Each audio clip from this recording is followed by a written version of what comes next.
If you want to get on a fast track to prosperity, a good place to climb aboard is Jamaica, Queens. Once a thriving middle-class commercial center, Jamaica bottomed out in the 1970s due to white flight to the suburbs and the loss of major retail stores. Then, a bold revitalization plan was launched in the early 80s, which its architects hope will not only revitalize Jamaica, but will serve as a model for salvaging inner-city communities across America. The key to it all is the air train, a viable mass transit system designed to easily transport travelers from Midtown Manhattan to Kennedy International Airport. The main terminal for this futuristic train is located in the heart of Jamaica, with thousands of international travelers expected to pass through its terminals in New Mall.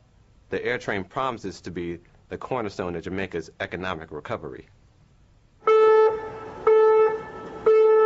why did they push it out?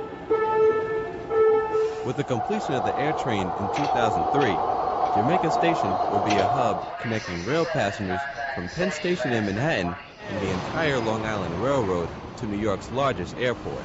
Okay, let's go on the vehicle. This is the accelerator, dead man switch. We have the telephone. We can talk to the operations center.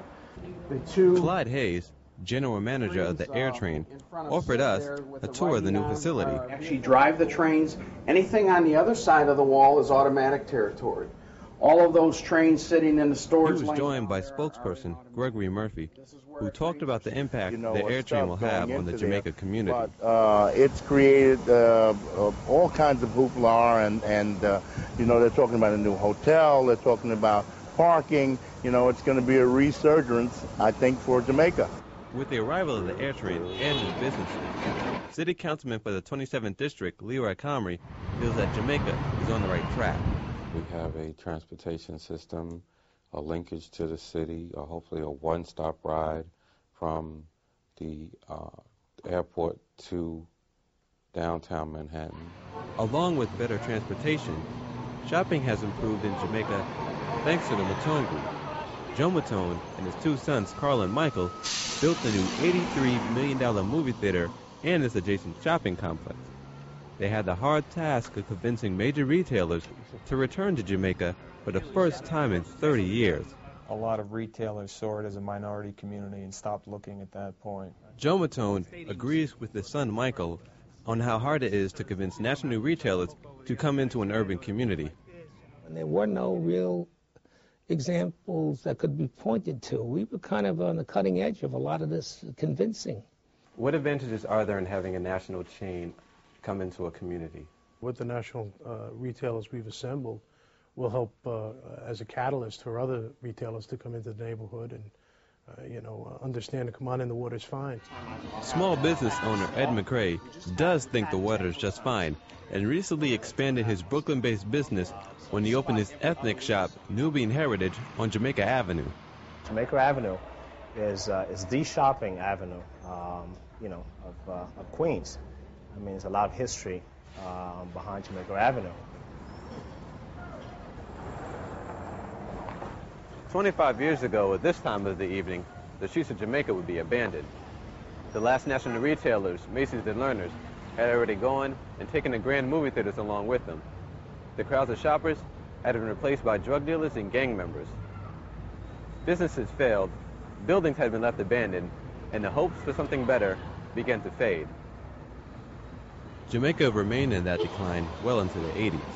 The man who helped spearhead the recovery was Councilman Comrie's longtime friend and predecessor, Archie Spigner.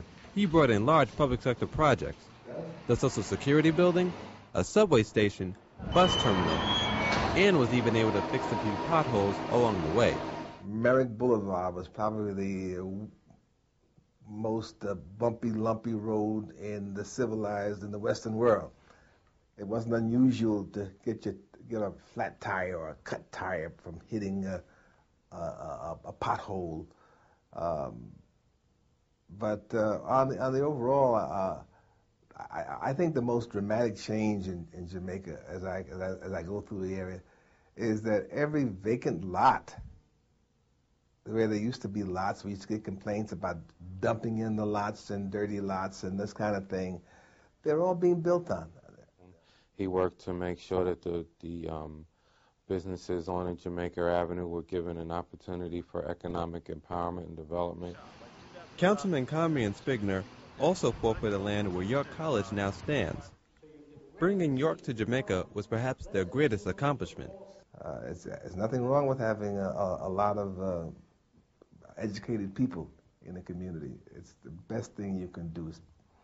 And I just hope that all of us who live within close proximity, some within walking distance of York College, will take advantage of those opportunities that are there. But perhaps the foundation for the community's future will be the air train.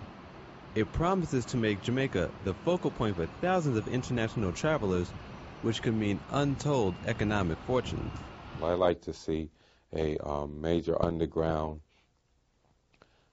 renaissance of the Jamaica station linked up with the air train station, with possibly a mini mall and a opportunity for the commercial and industrial development that would match up with everything that the air train could mean for the Jamaica community.